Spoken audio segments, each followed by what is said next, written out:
Assalamualaikum warahmatullahi wabarakatuh. Perkenalkan, saya Muhammad Rizky Fernanda dari Fakultas Kedokteran Universitas Jenderal Ahmad Yani.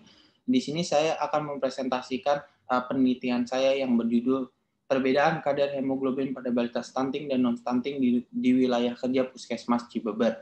Sebelumnya, terima kasih Dewan Juri yang mereview untuk saya dipersilakan. Jadi pada penelitian saya stunting ini, di stunting sendiri ini adalah kondisi terjadinya deviasi pertumbuhan linear yang umumnya disebabkan oleh malnutrisi kronis. Nah, kekurangan asupan energi zat besi pada tubuh akan menghambat pembentukan sel darah merah, sehingga sel darah merah tidak dapat menyalurkan nutrisi dan oksigen ke jaringan tubuh yang dengan baik. Hal ini jika berkepanjangan akan menyebabkan gangguan tumbuh kembang, penurunan fungsi kognitif dan psikomotorik serta penurunan daya tahan tubuh pada anak.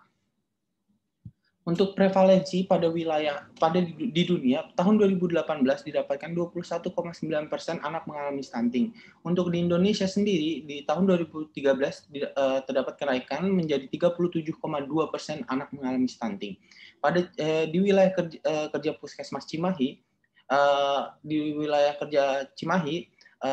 pada tahun 2019 didapatkan 9,06 anak mengalami stunting. Dan di wilayah kerja Puskesmas Cimahi di wilayah Cibeber didapatkan pada tahun 2019 17,07% anak mengalami stunting. Untuk rumusan masalahnya didapatkan 3. Yang pertama, berapa rata-rata kadar hemoglobin pada balita stunting di wilayah kerja Puskesmas Cibeber. Yang kedua, berapa rata-rata kadar hemoglobin pada balita non-stunting di wilayah kerja Puskesmas Cibeber. Dan yang ketiga, apakah terdapat perbedaan antara balita stunting dan non-stunting di wilayah kerja Puskesmas Cibeber. Untuk object of the study, untuk general purpose-nya, yang pertama itu untuk menganalisis perbedaan kadar hemoglobin pada balita stunting dan non-stunting di puskesmas di wilayah kerja Puskesmas Cibeber. Dan yang ketiga ini yang untuk special purpose ada 3 poin. Yang pertama untuk mengetahui berapa rata-rata kadar hemoglobin pada balita stunting di wilayah kerja Puskesmas Cibeber. Yang kedua untuk mengetahui rata-rata kadar hemoglobin pada balita non-stunting di wilayah kerja Puskesmas Cibeber. Dan yang ketiga untuk mengetahui apakah terdapat perbedaan pada kadar hemoglobin pada balita stunting dan non-stunting di wilayah kerja Puskesmas Cibeber. Nah, untuk signifikan for the academic, hal ini digunakan sebagai daya penelitian yang mengembangkan aplikasi ilmu kesehatan untuk memberikan informasi serta kepala dinas dan puskesmas terkait untuk mengetahui kadar hemoglobin balita stunting dan non-stunting di Puskesmas Cibeber. Nah, untuk yang praktiknya sendiri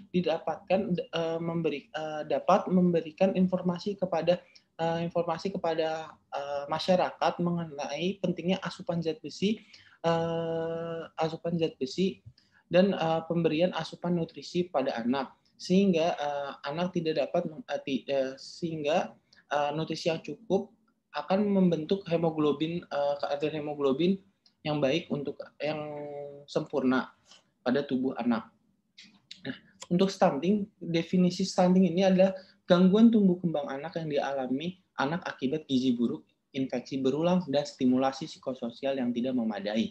Itu kemudian untuk stunting, diagnosis stunting sendiri ini pada WHO didapatkan berdasarkan panjang badan berdasarkan usia dan tinggi badan berdasarkan usia, yang dimana didapatkan angka di bawah -2 standar deviasi.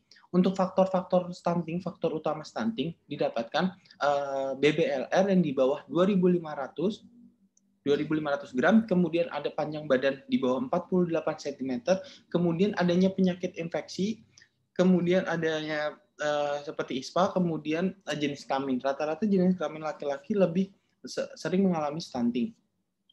Nah, dampaknya pada anak stunting itu ada 2, jangka panjang dan jangka pendek. Nah, untuk jangka panjang ini meningkatkan angka kematian akibat stunting dan penurunan fungsi kognitif. Kemudian untuk jangka pendeknya, pertumbuhan anak balita, kesulitan belajar, kesulitan belajar dan berpikir dalam pengembangan otak anak tersebut. Nah, untuk pencegahannya, biasanya balita 0 sampai 24 bulan perlu mendapatkan asupan nutrisi yang tinggi seperti zat gizi mikro. Kandungan mikronutrien adalah terdiri dari zat besi, seng, vitamin A, vitamin C, dan asam folat dan karbohidrat.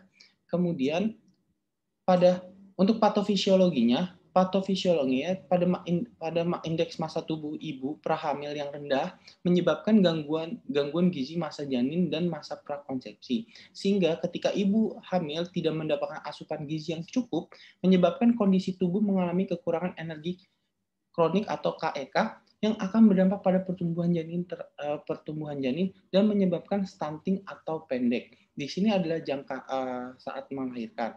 Kemudian review of study di sini untuk garis yang putus-putus yang diteliti. Jadi yang diteliti ini pertama dua, ada faktor langsung dan tidak langsung. Yang dimana faktor langsung ini membahas asupan nutrisi, zat besi, kemudian dilihat ke stuntingnya, stunting, kemudian nanti dipecah lagi menjadi stunting dan non-stunting, hemoglobin, pemeriksaan kadar hemoglobin keduanya, dan kemudian perbedaan kadar hemoglobinnya. Untuk metodenya di sini dilakukan dengan desain cross sectional. Kemudian sampelnya berjumlah 54 pasien balita dengan stunting dan non stunting, dan kemudian penelitian ini meliputi umur, jenis kelamin, dan balita dengan stunting dan non stunting. Pengukuran tinggi badan untuk mengetahui prevalensi stunting dan pemisahan kadar hemoglobin menggunakan hemoglobinometer yang diproduksi oleh family DR. Nah, untuk kesimpulannya, hasil di sini didapatkan untuk balita stunting didapatkan kadar hemoglobinnya 10,875 gram per desiliter. Kemudian untuk kadar hemoglobin balita non-stunting didapatkan 11,533 gram per desiliter. Dengan p-value didapatkan 0,116.